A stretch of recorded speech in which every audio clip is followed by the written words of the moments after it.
I fear it's moved from a necessary call for rest to it's not cool to try.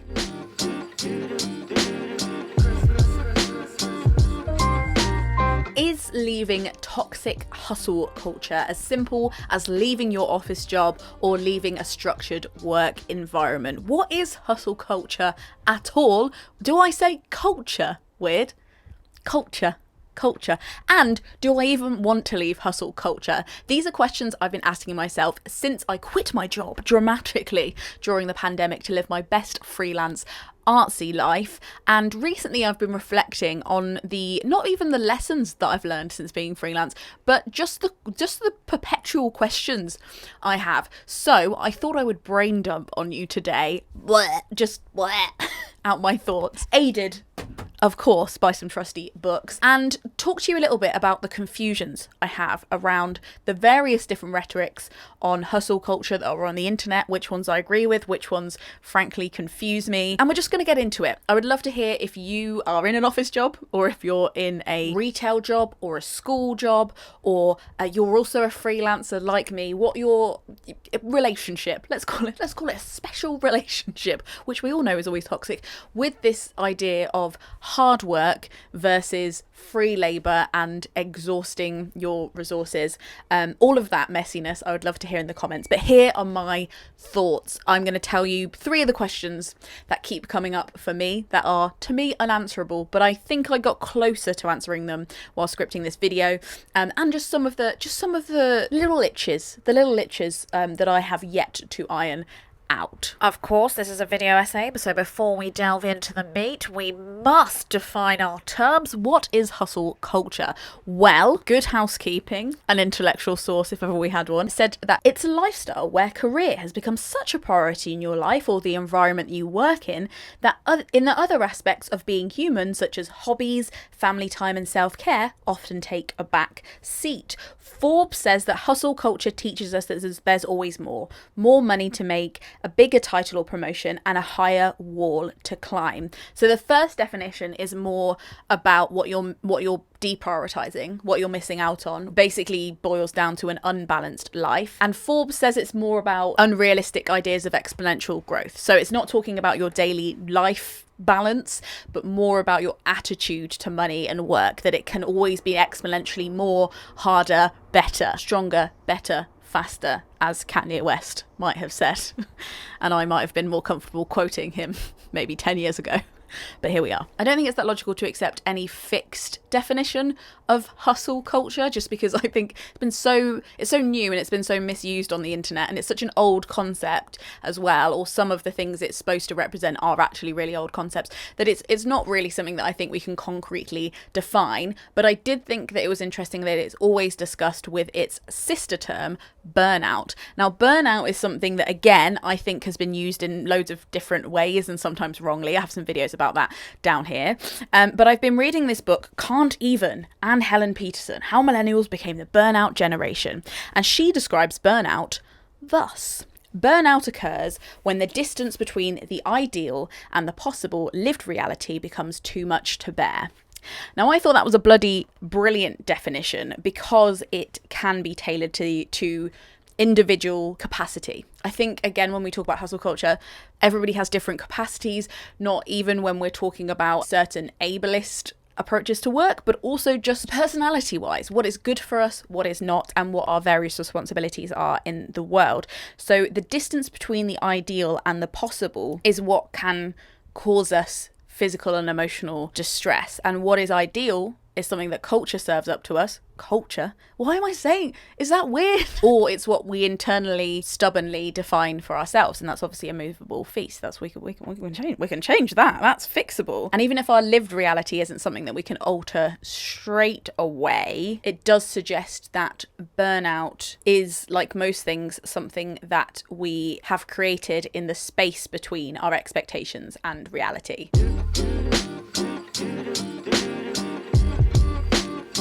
The first question I keep asking myself is, am I even free? There definitely was a sense of freedom when I first swanned off and quit my job. I have a bit of a video actually explaining the story behind that up here if you want more context, but there was definitely a feeling of being free, and there are definitely loads of aspects to my life now that are a lot more flexible and fluid. But are they free? Now, there's not really much of a way for me to tap out of capitalism completely. That would be unrealistic, although it is something I dreamt about when I was like 17. I still live in the structures where I have to exchange tiny bits of paper with a really old, weird, rich woman on in order to get stuff like beans and rice, but I do get to choose more freely from whomst I claim those little bits of rich lady paper, and on what terms, to an extent. I think that backing away from capitalism while still living in a capitalist society doesn't mean not having a boss or living in a community that has like perfect financial balance, because that doesn't yet exist. You can't just individually do that, but you do get to choose who your bosses are. But in choosing your bosses, you do get some level of distance from the bad side of market capital. So, for example, I choose who my sponsors are. I have a video about that up here, about how I choose my sponsors and who I say no to. And also, I have more than 2,000 little bosses. I have a Patreon, which is a kind of tipping system where people can say thank you to me and pledge monthly to say a continuous little thank you that is as little as 70p, I think, a month. And while it's not possible for me to have no boss, to dissipate that power between a large number of people seems like it's kind of a more spread benefit and a more spread risk. So hopefully not all 2,000 people will decide that they don't like me anymore, not all at once at least, whereas with a job, a redundancy could just be one person up high deciding that you are disposable and you're no longer needed. And also there is a certain amount of negotiation there. I can say, as like an artist, which I guess I'm trying to be comfortable calling myself that, I can say, hi, this is the art that I'm making at the moment, this is the direction that it's going in, this is the mood, this is the sentiment, you can keep supporting or you cannot. I'm not waiting for them to prescribe me what I'm going to make, and I'm not waiting for a task to land on my desk for me to fulfill and then farm out again like I'm in some kind of art factory. I'm being like, here's where the artistic muse, the intellectual questioning, the creative scratch is taking me. You can either come or you don't have to, and I will adjust my life accordingly. Now, when it comes to this idea of like, am I free, it also made me think about this Jubilee episode I watched where rich people debated poor people, in inverted commas. They obviously had to define those terms to a certain extent, but it was interesting because obviously a lot of the rich people and almost explicitly said that it is people's choice to be poor, that if people use their noggins, there is a lot of resources out there nowadays. Wasn't the case before, but apparently nowadays there's so many resources and so much funding that if you put your mind to it, you would be able to be rich if you really concentrated. Shouldn't outwardly laugh at people's opinions, but it just I don't have time to unpack that right now. But one of the things I was thinking about when I was listening to what they were saying was that a lot of their stories of getting rich was a lot about frugality, but also about real focus,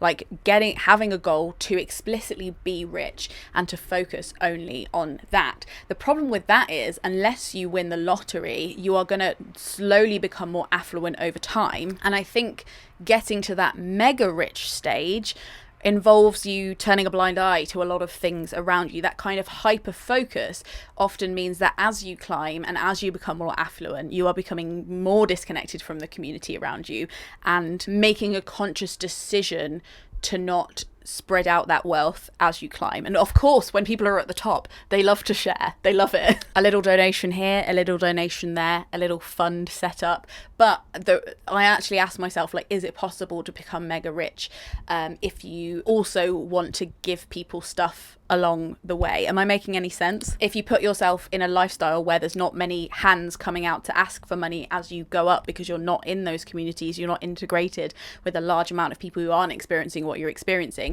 it's easier to get to the top. And there's also an assumption there that people would want to. So I think that a lot of people strive for excellence in what they do and they try to get really good at something, but lots of people don't desire the responsibility or the asset juggling it requires to become that rich. At some point, a lot of people who could have taken more money got to a certain point and then turned around and were like, do you know what? I think that's enough. I'm capping myself, and now I'm going to start farming out whatever comes in outwards. And lots of people stop at different points on that train, and I don't think that it's as simple as saying like it's very, very easy to become rich. Now, when I say like, are you free to do that? Yes, you are.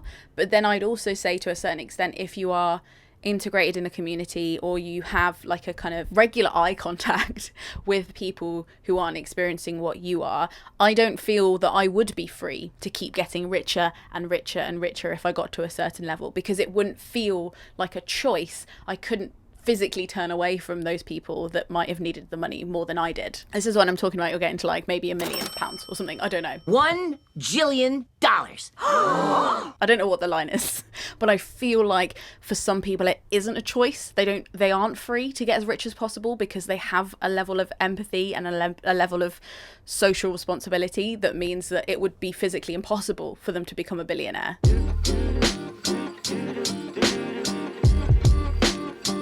The second question I'm asking myself a lot is, what is my relationship with resources and energy? Now, I think a lot of the conversations that are very surface level on social media around burnout are to do with like resting, replenishing, and I think that's good, but when you like dig into it a little bit, you realize that people have this idea of energy as being like a finite amount of units, like a measurable amount, and you spend it throughout the day or throughout the week or throughout the year, and when it's gone, it's appropriate for you to rest. I have not found that as a creative person in the world, because I think we're used to thinking of our spiritual, emotional, like mental energy in the same way we think about maybe a fossil fuel, where it's either there or it's not. You've either burnt it or it's still in the tank. But I haven't found that a lot when it comes to my work. Something similar I found with my like mental creative energy is similar in my body. I used to think of jogging as something like really exhausting, really hard, didn't have the energy to do it. But when I started jogging regularly, I realized that it was something that was hard in the moment, but actually gave me more energy for the rest of the day. It was a replenishing activity that wasn't technically rest, but it actually was something that meant that I could actually top up my energy levels to what they weren't before. The right kind of work gives you more capacity for more work, and it's not just a level that continuously goes down and then has to be refilled somehow. I also feel like my capacity for making stuff and working is having a purpose and having agency. I think a lot of the times I was quite lethargic when I worked for a company, especially if I didn't agree with that company, and I wasn't physically or mentally able to do as much work because I knew that the cause wasn't one that I particularly was excited about or agreed about. I might have worked on a specific campaign in which I threw a lot of hyper focus and energy into and was like quite frankly a bit manic about working on it, but generally throughout my working life I'm not seeing the same results as I am now. I work for myself, not only because I'm keeping more of the value that I create, but also just because I am more connected to the results of those projects. Like I see the outcomes more clearly, and I'd love to see a study of people who work for independent businesses in their town and if they are more productive and efficient and happier because they can directly see the results of what they're doing, and they also get a bit of a say in how their business is set up, or even if they're working for somebody else, like at least they're in a small collective of people in which they can influence the result of something. So I think what gets left out of the energy conversation when it comes to burnout and hustle culture is it matters why you're doing it and who you're working for, and it isn't just about like regulating your day within a big company or just doing the hours that they're paying you for. It's also about the scale in which you're working and whether that actually like multiplies your energy. I think capitalism treats human productivity as something to drain, something to harvest, but I don't think it has to be. The way your energy is treated, that's not just taking time off, working, taking time off, but the way your energy is treated affects how much there is of it.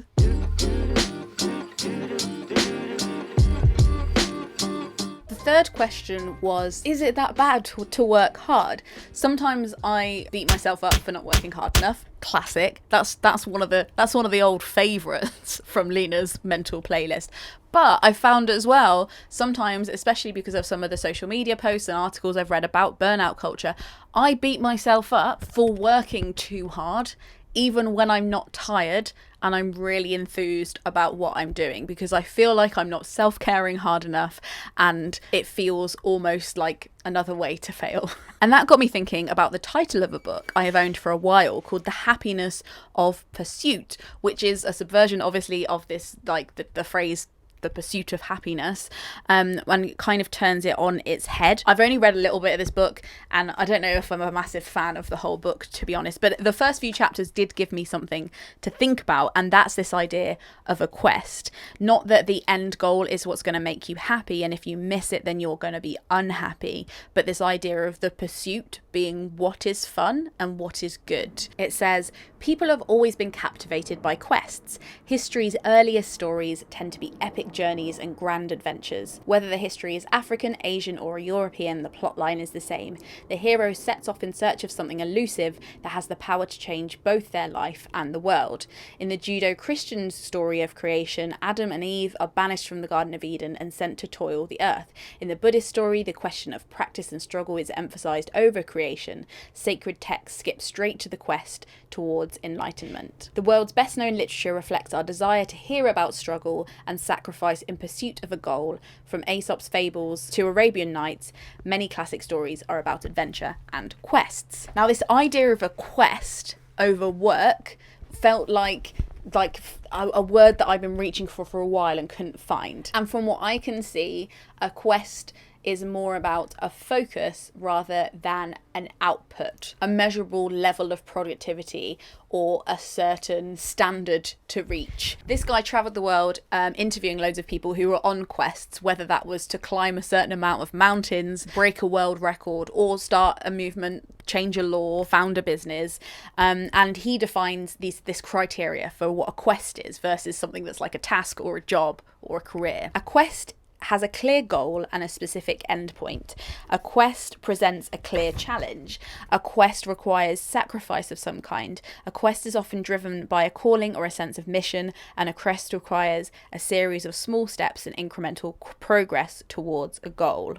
Now, contentious opinion coming up. I think that while some of the criticism around hustle culture has been needed, fair, accurate. Yes, capitalism is draining our resources without fair exchange for our labour.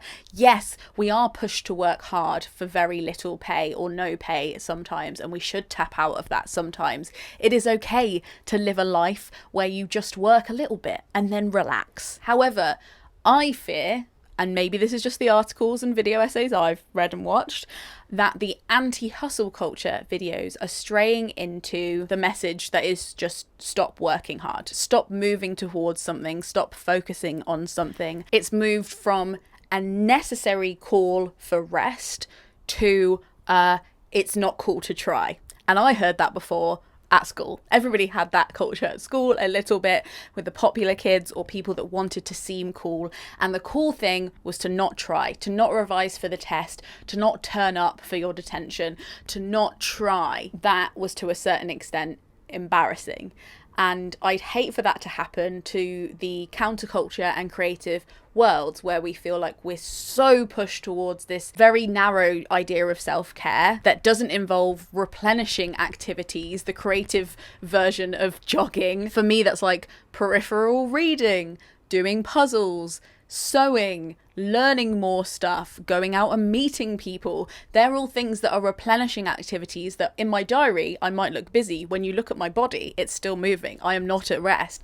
But those feel like restful activities to me that enable me to go back into my main job and actually give more than if I had just slept more. I don't know, if I get more than 7 or 8 hours sleep, I've actually realised that I feel awful. My body is like, don't do that again. Or if I'd have just like rested, and obviously I recognise that loads of people for medical reasons need that. You don't need my blessing, but you have it anyway. carry on. But for those of us who feel like that actually doesn't suit their personality or their creative energy, then I think it's okay to be done with beating yourself up for not being a still, restful person. I have a poem in my new poetry collection, Bargain Bin Rom-Com, where it's called Unclean Magdalene, and it's about this idea of having to look rested all the time, like you haven't been through any stress, and this pressure on skincare regimes to look like you've never been through anything or your brow has never been furrowed. And I feel like that as well when it comes to work. There is of course a separation, because to a certain extent I can now, and I'm very lucky to be able to do this, choose the focus of what my job is.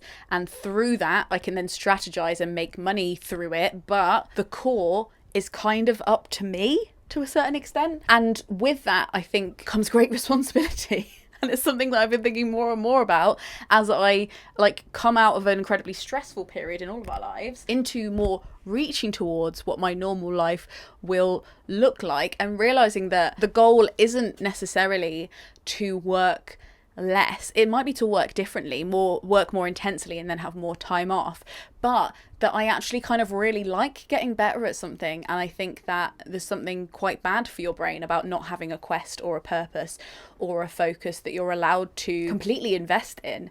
My godmother is 97 and she is French. She lived through Nazi occupation of Germany. She lived in Paris during that, and she has loads of stories that I helped her chronicle and write down a few years ago. And she's still kicking it. She's still traveling. She's still going on planes. She went to Brazil a few months ago. I think she's in Switzerland right now. And I asked her what's your secret? What's the secret sauce? And she was just like, Lina, every day I know why I get up. I know what my purpose is. I have a purpose. Look, maybe I have completely misconstrued what the anti-hustle culture movement is trying to say, but because it's not one thing and it's many people, I think it's saying a lot of confusing messages. And because when those kind of messages come from a more centre left or even centre right sentiment that doesn't always focus on our need for community and our need to contextualize our lives and what's really going on around us, they don't always recognize that even if we can't choose the purpose of our jobs or what we're doing to make money, encouraging us to just take our foot off the pedal the rest of the hours of the day and not have a focus and not have a quest and not redefine what work and energy means for us, maybe not the best idea when we're living through a climate crisis and we need people to be passionate and focused and excited and well rested and energized. If your self-care is wearing a face mask, that is brilliant. And I mean that in the sense of a COVID mask or a spa mask with cucumbers. But if your self-care actually looks like doing a bit more work on the thing you really care about, I'm not going to guilt trip you for that. In fact, I think that's also equally as great. I'm now going to quote from Talking to My Daughter About the Economy, one of the best books I've read about economies. In ancient Greece, a person who refused to think in terms of the common good was called an idiotis. A privateer, a person who minded his own business, which was an insult, by the way. In moderation, as a poetis, a poet. Immoderately, as an idiotis, the ancient Athenian saying went. In the 18th century, British scholars with a passion for Greek texts gave the word idiotis its current English meaning, a fool. In both senses, our market societies have turned us into idiots. I like that in moderation you're a poet. And in moderation, you're a fool. What do you think about hustle culture? When we say hustle culture, do we all mean different things? Am I saying culture? Weird. Do we need more words for all the different things we're talking about here? I would love to hear your thoughts in the comments below. If you would like to be one of my 2,000 tiny bosses, you can join the Gumption Club. It's as little as $1 per month. You can give me $1 per thing I make, but you can also cap it. So we're talking bottom end $1 a month, top end whatever you would like to put in my tip jar so these videos can keep happening. In exchange, you get added to a secret Facebook group where I give away books and have chats with you, existential meltdowns, all of that. You get a weekly podcast of my thoughts, however invaluable, and much, much more. The details of that are below. If you like this video, I reckon you're going to like these videos, just a hunch, and I'm also going to leave some links to similar videos I've made on similar topics below if you'd like to delve into this more with your little brain nuggets. Do not forget to subscribe. Frog Snog out.